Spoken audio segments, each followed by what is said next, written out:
Hello everyone, welcome back to the RKC online classes. This is your science teacher. My name is Kunal Chapekar. Welcome to today's video, and we are going to start with solid, liquid and gas part 2. Before we do that, it's a humble request that I have shared few worksheets earlier with you all. I'm still awaiting for reply from most of you because I have received only few reply. I have received hardly say 7 to 8 replies. But congratulations who have taken an effort, who have gone ahead and shared the worksheets with me. So let's just recap what we had done previously before we start with the new topic. Let us just recap what we had done for solid, liquid and gas. We had seen that anything that we touch, feel is a material, and all the materials are made up of tiny substances called the molecules. The three states of matter that exist are solid, liquid and gas.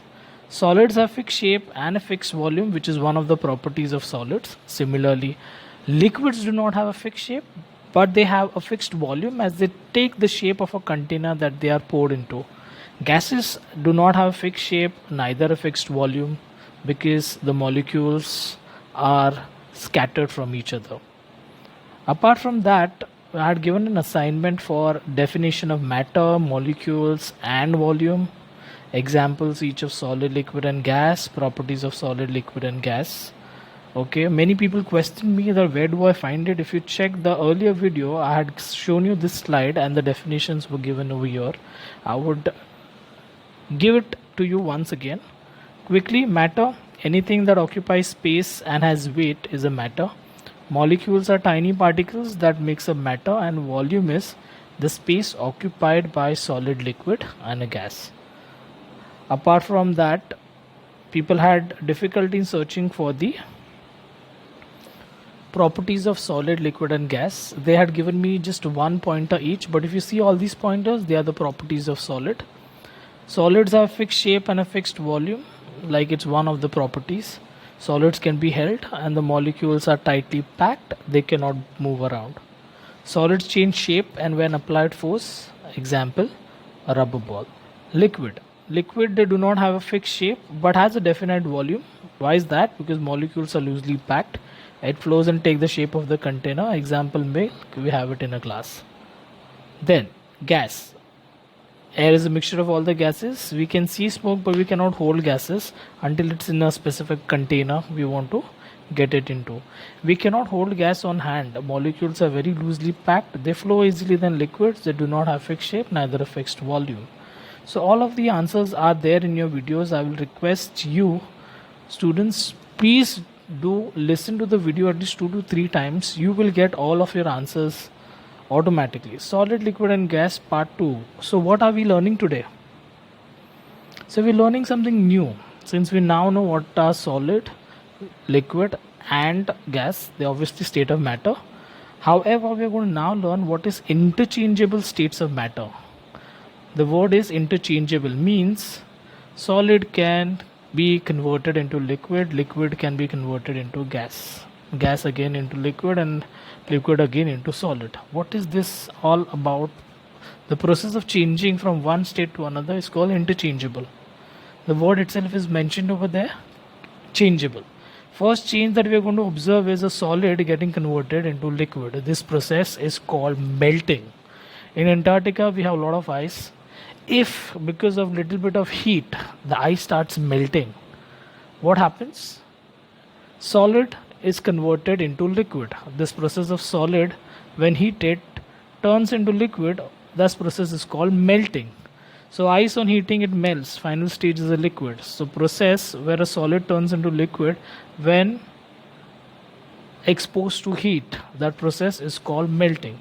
Simple example, at your home, remove 1 cube of ice, keep it outside, do not give any kind of heat, but the temperature itself now is like 38 to 42 degrees Celsius. So because of heat the ice will start melting. So the solid ice automatically starts melting and gets into a different state of matter, which is liquid. Now this process of changing of solid to liquid is called melting. Let's see the next interchangeable state of matter.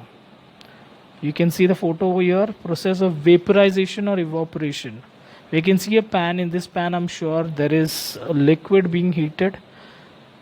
Apart from this photo that you see, there are vapors. That process called vaporization. To make it very clear, I will give you another example. Water that you heat at home. Now we have AquaGuard to filter the water, but if you have to talk about me, we used to drink boiled water.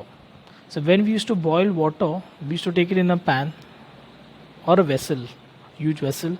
Then we used to pour water into it and start heating it until it reaches a particular boiling temperature. We could see the vapors, okay, on the lid or the vessel that we used to cover it with.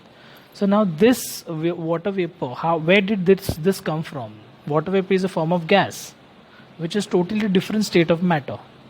So over here it shows that water, you boil it or heat it at a particular temperature, you eventually get water vapor. That process is called boiling, and finally the state of water converted into water vapor is called evaporation or vaporization. I hope I'm not running too fast over here. You can see the video at least 2 times.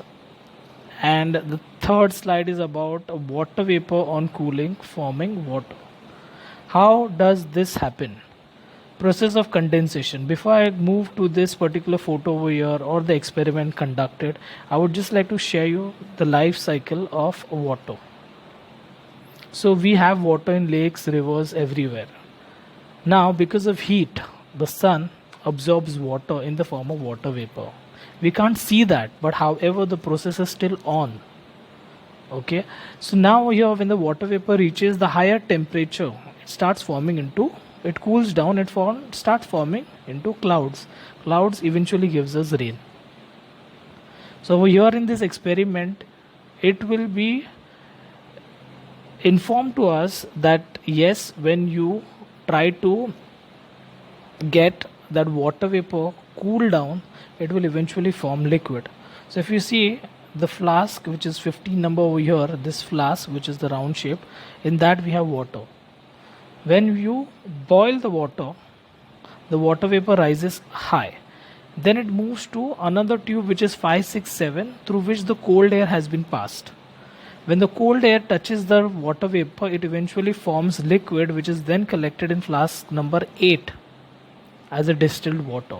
So this process of water vapor after cooling getting into water, which is the final state is liquid over here, is called condensation. So water vapor getting converted to water is called condensation.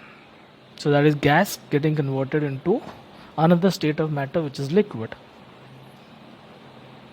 It clears. The next slide over here is water on cooling or on freezing forms ice, final state is a solid. What is this process called? Freezing. Here a very simple example is, we all have refrigerators at our place. Please remove an ice tray. If it's an empty ice tray, it will help us better. Pour some water in it and put it in the freezer. After a certain time, you'll get solid cubes of ice. So initial state when you poured the water in ice tray was liquid. When you got the ice cube, it is solid. This process of getting converted from liquid to ice is called freezing. So we have seen the different interchangeable states of matter. Once again, to explain it better, over here states of matter. In between you see this photo over here, this is liquid. This one is solid, that is ice cube. And over here it's a cloud, like a water vapor, air. Now solid, that is ice over here, I heat it, it melts and forms liquid. Now when I boil water, it evaporates, forms vapor, water vapor, which is a gas. Water vapor, when I cool and get converted into liquid, that is called condensation. And when liquid, I freeze it, that is solidification or freezing process, forms ice cube. Again, this process is called solidification or freezing. So this covers the different interchangeable states of matter. Wasn't it interesting? The last experiment for today is one activity which is you can do it at home, but only in presence of your parents or an adult person standing next to you and helping it to do this particular experiment. Let's see the candle over here. What do we see in this photo? I'll give you time to see the photo. Okay, so you must have observed that there are 3 candles over here. They are burning right now, right? And what is there next to the burning candle? It is wax, and it is a liquid wax. Now what happens? Activity 1, candle experiment. What we have to do is we have to take a candle and lit it. Now let it burn and observe the candle very carefully. What will happen? Check out what happens to the candle.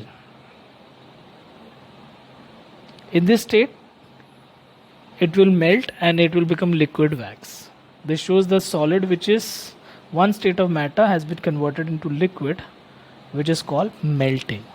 Now let me tell you something which is not there in the syllabus, which you will further study it. This particular change of solid wax melting into liquid wax is reversible. How is that possible? When you burn candle, okay, there is a flame. Okay, there is some carbon released. Okay, the light is because of presence of the wax getting burned. However, if you see the liquid wax over here, the liquid wax, if you cool it and you hold it, it will again can take a shape of a candle. So this is possible, the change is reversible. Okay, so a very good experiment which you can do it at home, but only in the presence of an adult. So we have checked various states of matter. We have seen that the solid can be converted into liquid, liquid into water vapor, that's a gas, again gas into liquid, liquid can again be converted into ice. So this was all about today's video, but let's recap about what we have just done. States of matter are interchangeable. 3 states of matter: solid, liquid and gas. Ice on heating melts and forms water, which is called melting. After water getting boiled at a certain temperature, it forms water vapor, right? And then water, when frozen, it forms rice. It forms ice, which is called solidification or freezing. Okay, or solidification. This solid wax melts when again heated. That is one of the experiments that we have seen. So I'm sure you must have observed this video very carefully. I will be sharing a short assignment with you, and I request you to please write the question and the answers and reply to me on my personal chat. Any confusion or doubt that you have, that please call me. If I'm not answering your call, please leave a message and I will reply and get back to you. Thank you for watching today's video. Please complete all the work given by all the teachers on time, and please also enjoy your days at home with your family, and I wish you luck. Be safe, keep smiling. Bye bye.